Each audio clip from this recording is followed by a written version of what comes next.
ఓం శ్రీ గురుభ్యో నమః. హరి ఓం. శుక్లాంబరధరం విష్ణుం శశివర్ణం చతుర్భుజం ప్రసన్నవదనం ధ్యాయేత్ సర్వవిఘ్నోపశాంతయే. వృశ్చిక రాశి వారికి ఈ ఫిబ్రవరి నెల ఏ విధంగా ఉండబోతోందో తెలుసుకుందాం.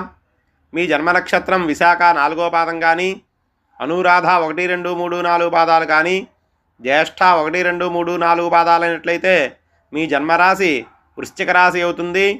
ఈ రాశి వారికి కళత్రస్థానమందు గురుడు, చతుర్థ స్థానమందు శనేశ్వరుడు, పంచమ ఏకాదశ స్థానములయందు రాహుకేతువులు సంచార ఫలితంగా ఈ రాశి వారికి అన్ని రంగాల వారికి కూడా ఆర్థిక పరంగా బాగుంటుంది. ఆరోగ్యం కూడా చక్కగా ఉంటుంది. ఆదాయానికి లోటు ఉండకుండా ఉంటుంది. గృహంలో వివాహాది శుభకార్యాలు చేయడానికి ప్రయత్నాలు చేస్తారు. బంధుమిత్రులందరినీ కూడా కలుసుకుంటారు. నూతనంగా కొత్త కార్యక్రమాలు చేయడానికి శ్రీకారం చుడతారు. గతంలో ఉన్నటువంటి అనేక సమస్యలన్నీ కూడా ఈ నెలలో పరిష్కారానికి వస్తాయి. సంతానంకు ఇబ్బందులు ఉండవు. అలాగే సెక్యులేషన్ కూడా బాగుంటుంది. ఉద్యోగస్తులకు అనుకూలమైన సమయంగా చెప్పుకోవచ్చు. ప్రమోషన్లు అవి కూడా లభిస్తాయి. నూతనంగా ఉద్యోగం గురించి ప్రయత్నాలు చేసే వాళ్ళకి ఈ నెలలో తప్పకుండా ఉద్యోగాలు వస్తాయి.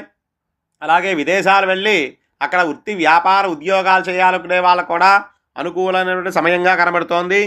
సంఘంలోనూ రాజకీయ పరంగా కూడా మంచి ఉన్నత స్థాయి చేరడానికి ఈ నెల చాలా అనుకూలంగా కనబడుతోంది.